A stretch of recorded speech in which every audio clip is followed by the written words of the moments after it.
Words is another resource, and I have some of those books if anyone wants to see them. What was it called? It's Mega Words, and they have several levels. Mega Words 7 has a lot of words in there and activities for vowel syllable division, puzzles and fill in the blank and things like that where they separate out the syllables. And the main thing to know about the vowel is that most words you will see that it's like IA. We don't have a digraph IA. So if that's the case, then we have to divide between. But if the student is having trouble, I can't emphasize more. Just do one little section at a time. One section. And I'm done. Did I do it? No, not quite.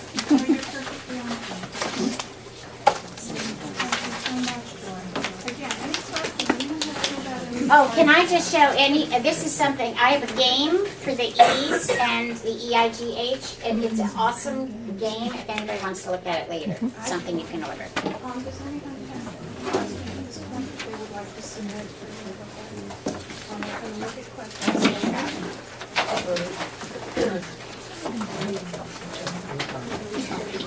Yeah, you should all card. Did you get a green card? You don't have to do that. Thanks, Joy. So. And Mike knows if you write who you would like to Yeah, grab. so raise your hand and get one from Merida. Merida? Thank you, Julie. Those are just all backup. This is all the, just alphabetic lines. Got it.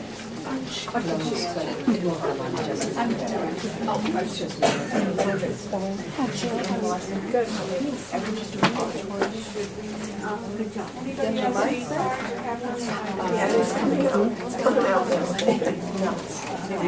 cards or have Actually not.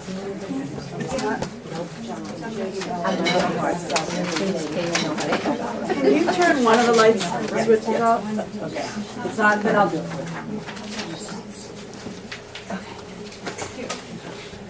Let me just practice. Yeah, let's see if that works.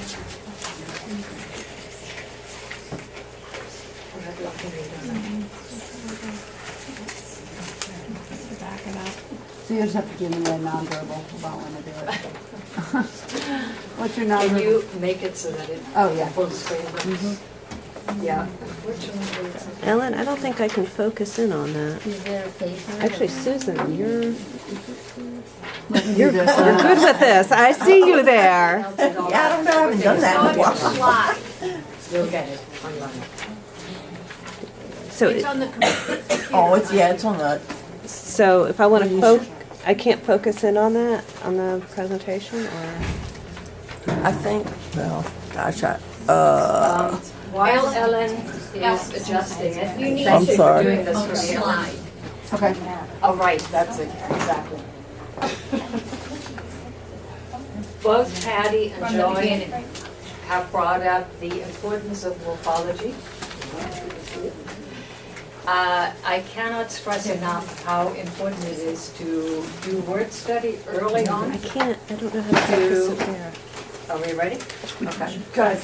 have buttons. Whoops, I'm sorry. Well, that's volume. It might, where it zooms in and out. But I don't know how to You zoom can in and actually out. start word study for Here, it morphology just might be too at the end of level 1. Once you have Oh, I see. Got it. introduced all the short vowels or closed vowels, and you have the consonant blends, it is a perfect time to get started with prefixes, for example, sub, dis, nis, and so on. And after the consonant blends, introduce roots to more common ones, ject, tract, rupt, and so on. The sooner you start with your older student, the better. They need it. And for example, if you look at the word subtract, if the student knows sub means under, tract means pull, most kids know what subtract means, but they could literally find out the meaning of the word by just focusing on on the affixes and the roots. And that is an incredibly powerful tool to have. And the more knowledge they have, the early on, the better. I don't have any paper handouts, but everything will be sent to you. I created a list from these books, which are very handy, by the way, with all the roots and prefixes you could possibly start using at the end of level 1. However, use this list with caution. You don't want to use something esoteric, but use your regular, easily understood prefixes and roots. And again, starting early. So the reason I put this here, the layers, can you see more, Donna? The layers of the English language, just to remind you, the base of the English language, the words the kids learn first are almost always Anglo-Saxon words. And Latin words follow very quickly though. And again, if they know prefixes in, sub, dis, they're all Latin prefixes and can match them with Latin roots and understand the meaning, it's going to be a powerful tool. Greek is only 10 to 12%, and other, like French derivation, 3 to 5. The reason I pointed this out here is that we are going to deal everything that follows from here, except for digraphs EI, EY and EI, all of this is going to be Greek. All of the words derived from, all of the words that use the sounds that you're going to introduce from now on, except for EI and EY, are of Greek origin. And the more you can get into, at this point, Greek morphology, the better. All right. So here we go. Consonants PH, CH, I lumped them together because they're both consonant digraphs. Greek derivation. You know already, digraph PH represents the sound, and it is in initial, medial, and final position. Digraph CH as well represents, here it is as well in initial, medial, and final position. Your keywords are given to you. In fact, everything is really laid out very thoroughly in your blue manual and your gray manual. You do have all the information you need to introduce these. Both are irregular for spelling, so you present them through 6 linkages. All of them are words related to education, science, or legal matter, and they are not easy for the student to read. I have an adult student, in fact this is his book, who struggled greatly with just about all of the words on the PH page. They're not easy to read, they are not easy to figure out.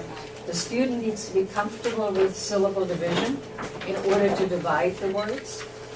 And that helps greatly, but then there is the matter of meaning, not understanding a lot of these words. So we'll talk about that a little later though.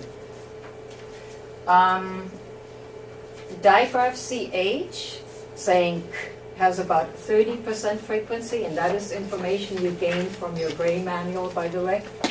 Digraph PH, there are only 242 words, but enough to give the student trouble, and enough to really practice PH saying.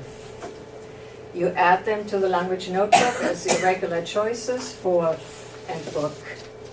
And for visual review in the manual, it said to put school randomly into the deck, but I usually pair the two, the church and the school, to have one after the other because it makes sense. Obviously, Obviously, no auditory review at this point because you introduce them through 6 linkages. Now, Sandra Dillon points out that words with PH and CH could be used for spelling only with a mildly dyslexic student who catches on to, he hears or he sees a word, no, doesn't see it. He hears a word with a sound, but it's a lengthy word, it's not very common.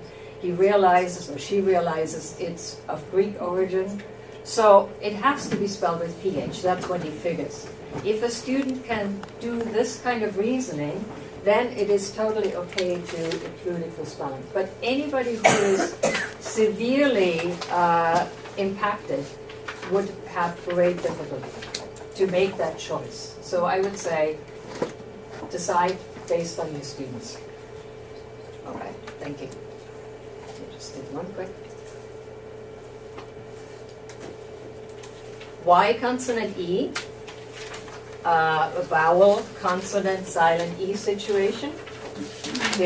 Again, Greek derivation, it represents the sound I, as you know. Keyword type, you present it through 6 linkages, it's irregular for spelling. Just in medial position, there are very few words, as you can see. Second. There we go. So, obviously, you don't necessarily want to use these for spelling, but again, if your student recognizes this is a Greek word, it has to be Y consonant E, then it's okay. Visual review only, add to the language notebook as irregular choice on the I page. So as you are familiar with your language notebooks, you have a page for each sound, and the regular choice is on top and the irregular choice is on the bottom. And that's where Y consonant E would go. Now this is not dealt with in the manual actually it's not touched on in the manual. Oh, pardon me, I'm going a little bit ahead of myself here. This is definitely touched on in the manual, and it's really practiced well in the reading book. So Y says I in an open syllable. And again, this is nothing new, because we know Y is the vowel sound here, and that the vowel in an open syllable has a long or naming sound. And in this case, the Y says I in the open syllable. You would want to review the teachings for fly eye, just to remind the student of the pronunciation of Y in an open syllable. In that case, in a base word, but Y in an open syllable occurs only in, show you, actually. As you can see, it is always at the end of the syllable. It's never just a word, as in fly. This is regular for spelling, but only in final position. But here again, if your student recognizes pylon or pyrotechnics, clearly a Greek word, the I sound has to be Y, the K sound has to be CH. So you go by your student. But if your student is would be confused by this, you don't use these words for spelling. All right, on we go. Thank you, Ellen. This is the one I was talking about that is hardly mentioned in the blue manual. Before you teach this, you definitely want to review the open unaccented syllable with I, where I says it, because this is the very same situation. And very few words. Actually, I don't think her division of analysis is correct. It should actually be analysis, based on what I checked. And it makes more sense because the also is an unaccented syllable. So very, very few words. Definitely should be touched on, but it doesn't need a lot of emphasis. Okay. Now we're getting somewhere though. Definitely some work has to be done.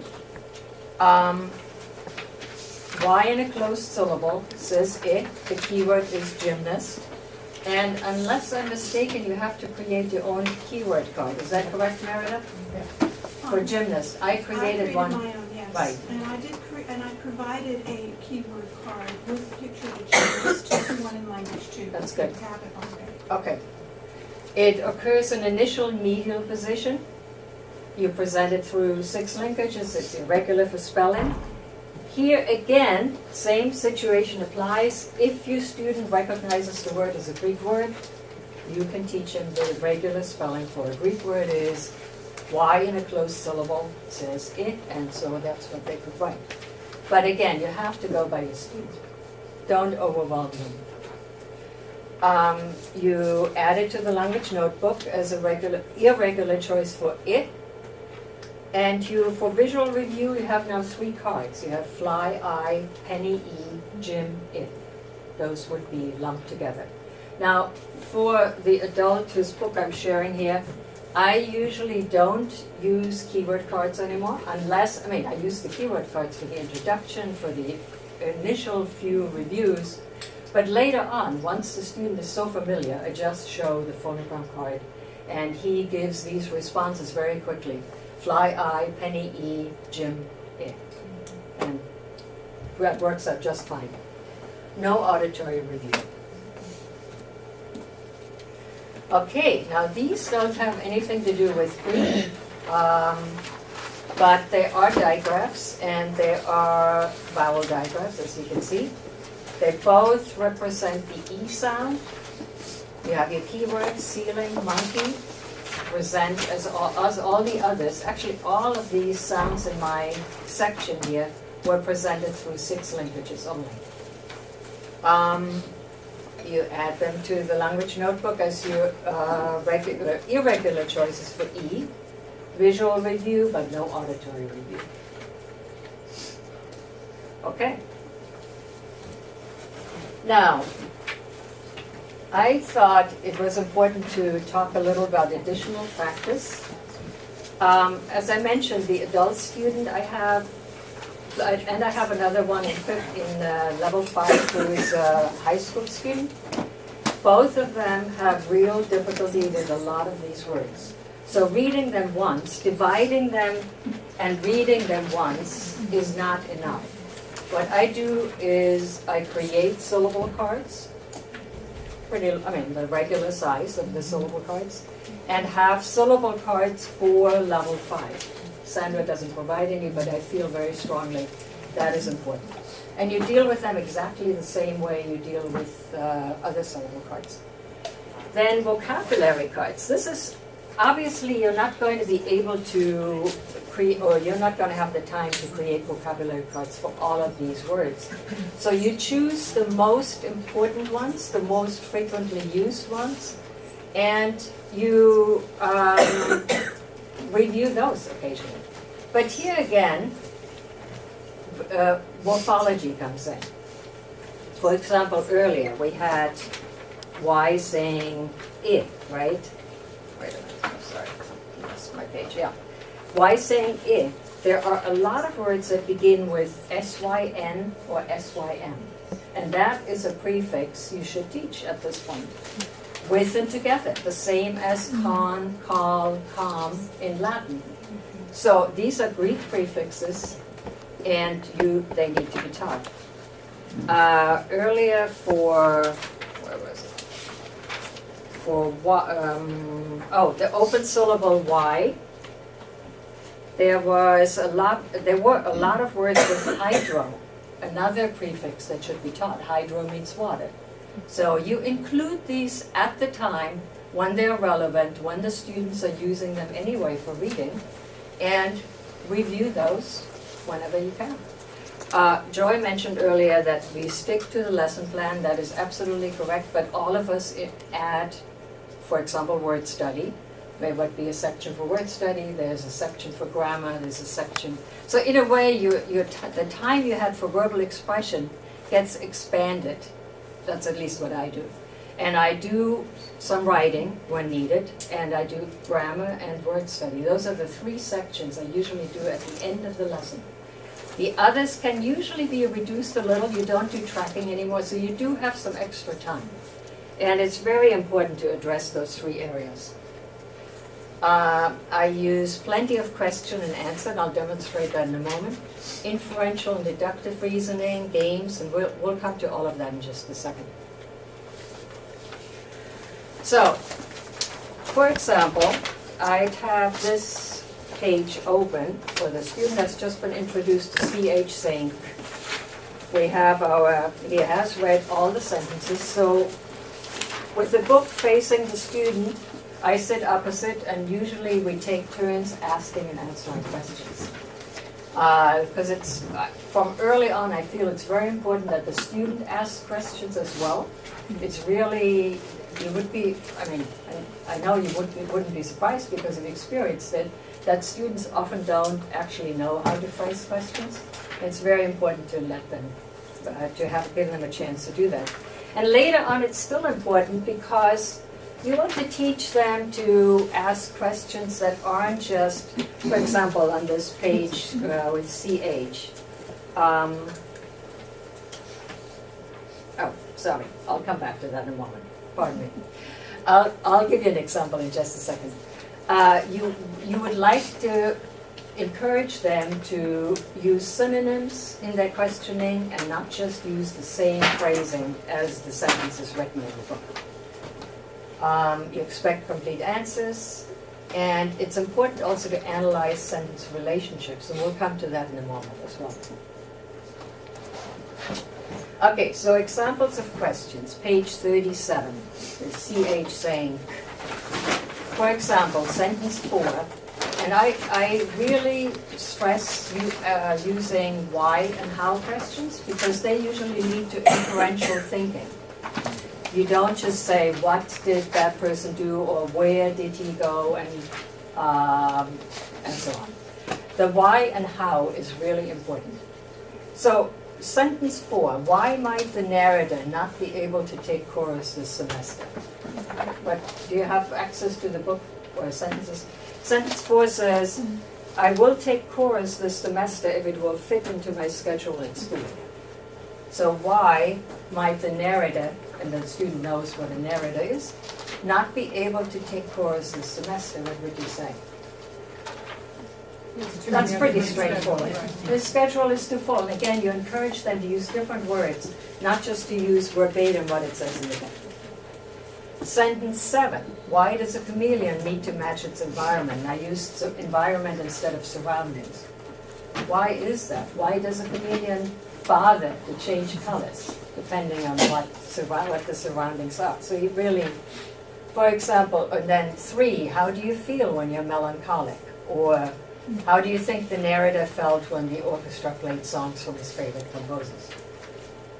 He probably was very happy because they are his favorite composers after all, and so on.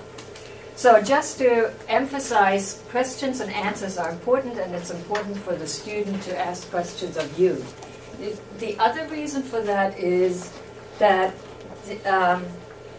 we are so much in control of the lesson, and we're so much the student-teacher situation is so defined that it's really important at times to let the student take a little more control.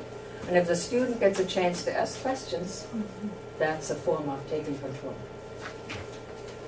Okay? So, comprehension needs to be stressed like morphology from the very beginning. And we do that with the, what do these words make you picture? Drawing actually images of the sentences. So here you want to go a little further and really teach them, and this is outlined in Joanne Carlyle's Reasoning and Reading, cause and effect, definition, time order, example, comparison. And each sentence, or just about every sentence, lends itself to one of these. So in sentence 5, on that same page we had a moment ago, you can point out that, read it to you.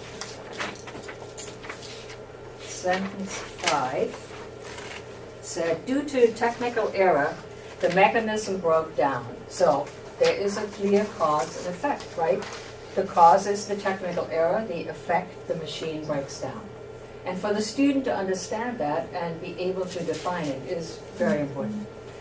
Definition, the melancholic, sad, gloomy. Time order in sentence 8. Sentence 8 said, in the bay, the schooner dropped anchor and the man rowed ashore. What comes first? What comes second? Example, what chemicals do we use to treat water? Chlorine, fluorine. Don't need to go into the chemistry of it, but you explore. And then there's another sentence on page 40. I couldn't find one on the CH page for comparison. But page 40 says, pardon me, sentence 2, is a cyclone more like a tornado or a hurricane? What is this sentence asking you to compare? It's asking you to compare the relationship between a cyclone and a hurricane, or a cyclone and a tornado. So you really want to stress comprehension and give these kids something to think about. Okay. In addition, I have from the beginning and through adulthood played games.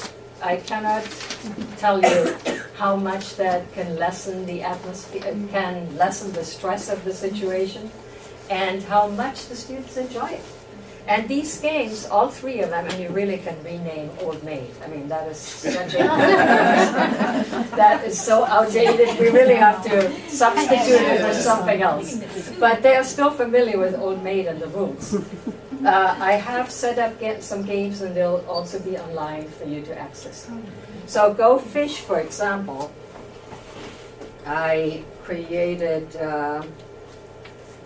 5 categories: science, geography, flowers, fashion, people in charge, and they'd be on one list. And the words to go with them are oxygen, enzyme, chlorophyll, and so on and so on. So all of these words, or just about all of the words, are taken from this section. And the older students love Go Fish. I cannot emphasize it enough how much they enjoy it. It's, first of all, it is stimulating. They need to know the meaning of the word somewhat, at least. I hope at this point they have learned what an enzyme is, or just somewhat know at least what chlorophyll does. So using these words for them not just to read, but also to understand and to be able to categorize is an excellent way for this game. But I also use Go Fish for syllable types. It really lends itself well. For spelling rules.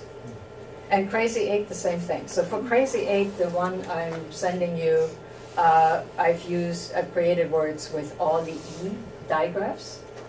And so you can create those yourself. You know the rules for these games. And if not, I've actually, I have also described how to play them. And that is that. Thank you. Thank you. Oh.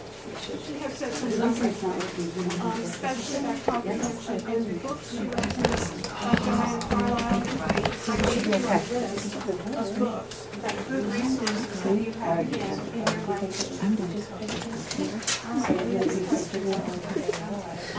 I just want to add a point to Pratt of her playing the game. So that's taking those words out of the book. I'm not going to use it. No, and it's just another exposure to reading those words. I think we've got a clicker, so when you're on, okay. Okay. So I can replace you right now. Oh, okay, great. I think it's Is this yours? Oh, yeah. I'll put it right here. Although I'll be in your way if I do. Did you have to adjust it, or was it? I zoomed in sometimes because sometimes the text was bigger or smaller on the slide, so I did. I was going to use a And then- PowerPoint. Yeah, but so if I wanted to focus on Crowd, I had to move. I'm doing changing the rule, Okay, but which that's is not just on. so much fun. You have it in your manual, if you want to go there and read the description. It's on page 354. Okay. As you can tell, she just gives this one page, and it's a discovery of this 354 in the manual, the blue manual. Okay. And it's on page 47 on the student book, because you want to look at it. My handouts will be online. These are some of them. Okay.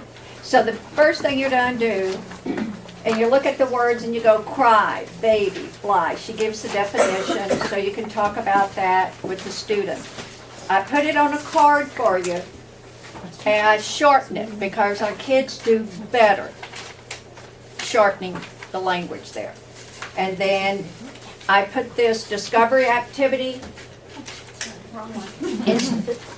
I don't particularly have a whiteboard and so to do this, I put these discovery words on cards. I cut them out.